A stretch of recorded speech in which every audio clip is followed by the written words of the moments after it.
रक्षाबंधन ये त्योहार भाई बहन के बीच प्यार और सुरक्षा के वादे का प्रतीक है ना? उत्तर प्रदेश के औरैया में भी एक परिवार के लिए ये दिन कुछ ऐसा ही था।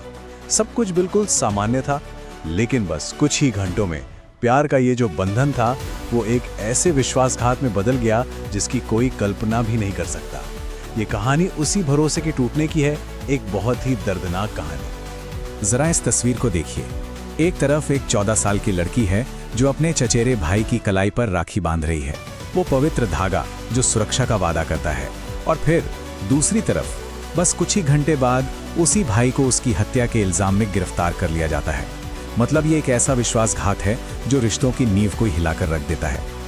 ये पूरी की पूरी जो भयानक घटना है ना, ये सिर्फ 24 घंटे के अंदर हुई। शनिवार की सुबह माहौल जश्न का था। लड़की ने अपने भाई सुरजीत को राखी बांधी, लेकिन शनिवार की रात आते आते सब कुछ बदल गया। नशे में धुत सुरजीत ने उसी बहन पर हमला किया और उसकी जान ले ली। और अगली सुबह यानी रविवार को जब परिवार की नींद खुली तो वो एक ऐसे भयानक सच के साथ खुली जब पिता ने अपनी ही बेटी का शव देखा। अच्छा, जब पुलिस मौके पे पहुंची तो पहली नजर में मामला आत्महत्या का लग रहा था। अपराधी ने मतलब सीन को कुछ इस तरह से सेट किया था, शव को ऐसे लटकाया था जिससे लगे कि लड़की ने फांसी लगाई है।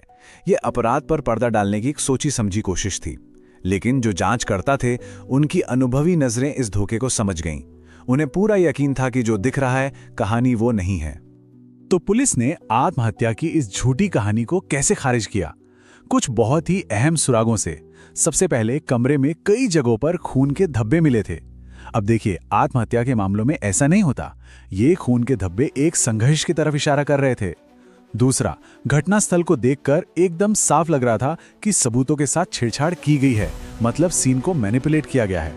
बस इन्हीं सुरागों के आधार पर पुलिस ने आत्महत्या की थ्योरी को पूरी तरह से खारिज कर दिया और हत्या के एंगल से जांच शुरू कर दी। तो जैसे ये साफ हुआ कि ये हत्या है, जांच का अगला कदम क्या होता है? संदिग्ध को ढूंढना। घर में जबरदस्ती घुसने का कोई निशान नहीं मिला था। इसका मतलब साफ था कि जो भी अपराधी था वो घर के अंदर ही मौजूद था। बस यहीं से जांच की सुई परिवार के सदस्यों की ओर घूम गई। और यहीं पर पुलिस का ध्यान एक शख्स पर गया, पीड़िता का वही चचेरा भाई सुरजीत। उसका व्यवहार मतलब बहुत ही अजीब था। वो जांच के दौरान लगातार मौके पर बना हुआ था। पुलिस जब भी परिवार के किसी और सदस्य से सवाल करती तो वो बीच में आकर खुद ही जवाब देने लगता। ऐसा लग रहा था मानो वो पूरी बातचीत को कंट्रोल करना चाहता हो।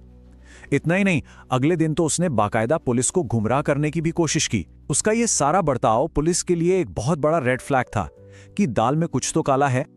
तो पुलिस शक से लेकर कबूलनामे तक कैसे पहुंची? 3 स्टेप्स में। सबसे पहले सुरजीत के अजीब बर्ताव को देखते हुए उसे हिरासत में ले लिया गया। दूसरा, जब उससे सख्ती से पूछताछ हुई तो उसकी जो बनाई हुई कहानियां थीं वो एक एक करके बिखरने लगी और आखिर में दबाव में आकर वो टूट गया। उसने अपना जुर्म कबूल कर लिया कि उसने अपनी बहन का यौन उत्पीड़न किया और फिर उसकी हत्या कर दी। ये सिर्फ एक कबूलनामा नहीं था, इसे फॉरेंसिक सबूतों ने भी कंफर्म किया। औरैया के पुलिस अधीक्षक अभिजीत शंकर ने खुद पुष्टि की कि पोस्टमार्टम रिपोर्ट में यौन उत्पीड़न साबित हुआ है। इस साइंटिफिक सबूत ने सुरजीत के कबूलनामे पर पक्की मोहर लगा दी और इस अपराध की पूरी भयावहता को सबके सामने लाकर रख दिया। तो मामला तो सुलझ गया, अपराधी सलाखों के पीछे है, लेकिन क्या इसे जीत कहा जा सकता है? शायद नहीं। ये एक ऐसे परिवार की कहानी है जो विश्वासघात के एक ऐसे काम से बिखर गया जिसकी कोई कल्पना भी नहीं कर सकता था। रक्षा का वो पवित्र धागा अब हमेशा एक भयानक अपराध की याद दिलाएगा। और ये कड़वी सच्चाई है कि सबसे गहरे घाव अक्सर वही लोग देते हैं जिन पर हम सबसे ज्यादा भरोसा करते हैं।